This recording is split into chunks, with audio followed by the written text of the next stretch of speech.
Terima kasih Anda masih bersama kami. Bagi Anda yang baru saja bergabung, kami hadirkan kembali 3 berita utama hari ini.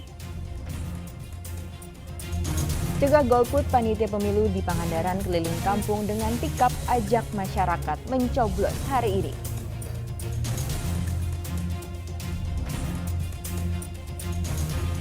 Bangunan madrasah di Kabupaten Sumedang ambruk, 8 siswa terluka.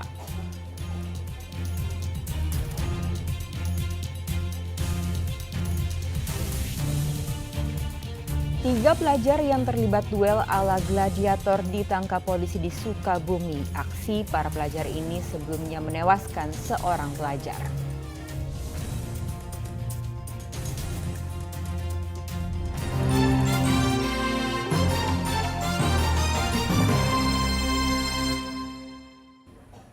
Atap Madrasah Sanawiyah atau MTS di Kabupaten Sumedang ambruk. Akibatnya sejumlah siswa yang sedang belajar tertimpa reruntuhan bangunan hingga terluka.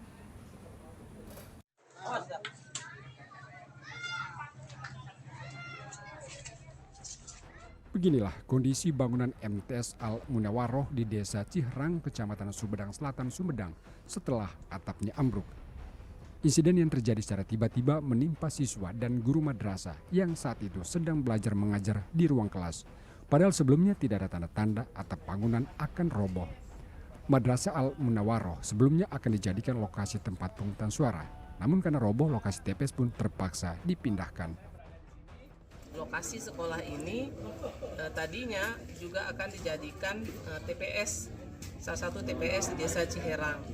Namun karena sudah kejadian seperti ini, hari ini juga lokasi TPS ini sudah digantikan, dipindah TPS-nya ke sekolah PAUD yang ada di melewati lokasi yang kejadian seperti ini. Peristiwa ini menyebabkan 8 siswa terluka. Dari jumlah tersebut, 3 diantaranya luka berat. Usai kejadian, mereka kemudian dibawa ke RSUD Sumedang.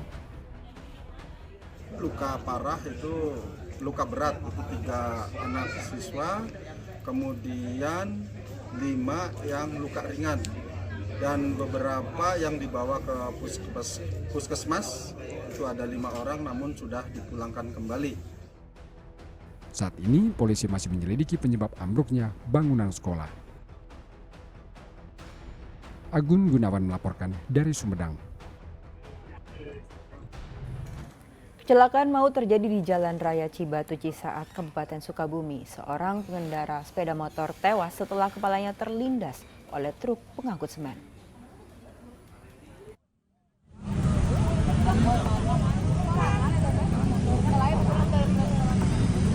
Pengendara sepeda motor terkapar di Jalan Raya Cibatu Cisaat, Kabupaten Sukabumi setelah terlibat kecelakaan dengan truk tronton pengangkut semen. Korban tewas usai kepalanya terlindas oleh ban truk. Polisi yang datang ke lokasi langsung olah TKP menyelidiki penyebab kecelakaan. Kecelakaan bermula saat kedua kendaraan melaju dari arah Cibadak menuju kota Sukabumi. Saat di lokasi kejadian, pengendara motor tiba-tiba terjatuh dan berakhir kepalanya terlindas oleh truk. Diduga kedua kendaraan bersenggolan. Korban yang saat itu masih hidup langsung dibawa ke RSUD R. Samsudin, namun karena luka yang cukup parah, nyawanya tidak tertolong. Diduga jatuh, bukan sementara jatuh, pada saat terjatuh, kemudian pengendara sepeda motor jatuhnya itu ke bawah kendaraan truk yang bermuatan semen tersebut, sehingga bagian kepala dari truk tersebut terlindas oleh ban kendaraan truk. Usai kecelakaan, sopir truk dibawa ke Polsek Cisaat dan selanjutnya akan dibawa ke unit Laka Lantas Kepolisian Resor Sukabumi untuk diperiksa. Asep Didi melaporkan dari Kabupaten Sukabumi. Seorang kakek di Kabupaten Bandung harus berurusan dengan polisi karena menanam pohon ganja. Pelaku berdalih ganja yang ditanam di pekarangan rumahnya untuk kepentingan medis. Siapa sangka pekarangan rumah seorang kakek di Majalaya, Kabupaten Bandung terdapat 20 pohon batang ganja. Pohon ini sengaja ditanam oleh MTS untuk dikonsumsi secara pribadi. Atas kepemilikan puluhan pohon ganja, MTS ditangkap karena terbukti menyalahgunakan narkoba. Tertangkapnya MTS berawal saat polisi melakukan pengembangan serupa. Saat itu muncul nama MTS yang mendapat dan menanam bibit ganja sejak tahun 2021. Dalam rentang waktu itu, bibit ganja yang ditanam sudah beberapa kali dipanen. Keterangan dari tersangka bahwa tersangka pertama kali mendapatkan bibit ganja dari temannya tahun 2021. Kemudian ditaburlah biji ganja ini di pekarangan di area rumahnya. Ternyata 3 bulan 4 bulan tumbuh. Setelah tumbuh, biji ganja dari tanaman yang tumbuh tersebut ditabur kembali di beberapa tempat dan tumbuhlah 20 pohon ganja. Saat ini polisi telah memburu pelaku lain sekaligus pemasok bibit ganja. MTS melanggar pasal 114 Undang-Undang Nomor 35 Tahun 2009 terkait narkotika. Karena perbuatannya, MTS akan dipenjara selama 6 tahun. Muhammad Abbas melaporkan dari Kabupaten Bandung.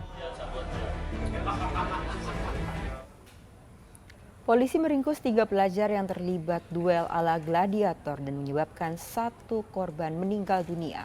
Duel para pelajar di Kabupaten Sukabumi itu sudah sangat meresahkan sehingga patut menjadi perhatian pihak sekolah dan orang tua siswa.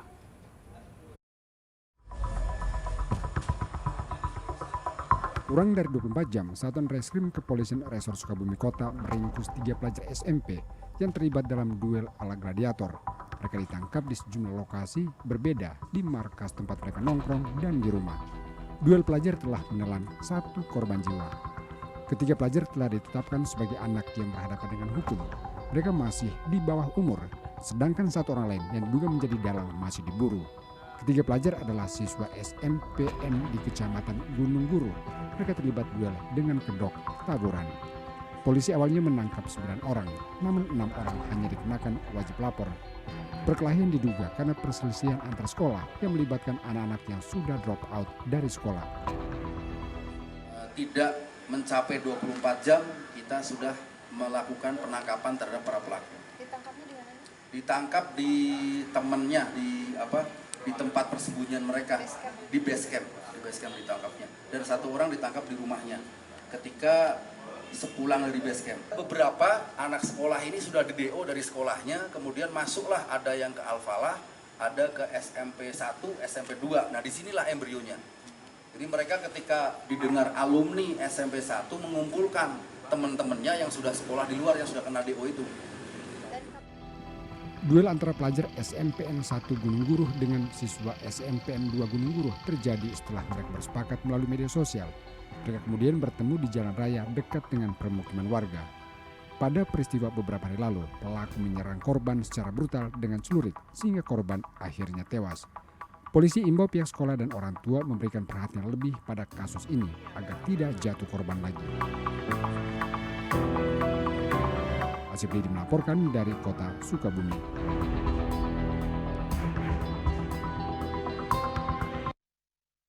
Di Desa Pagadungan, Karawang ditembak polisi karena melawan saat ditangkap. Sebelumnya, pelaku membakar warung warga karena kesal lantaran pemilik warung menolak membeli ponsel yang dijual pelaku.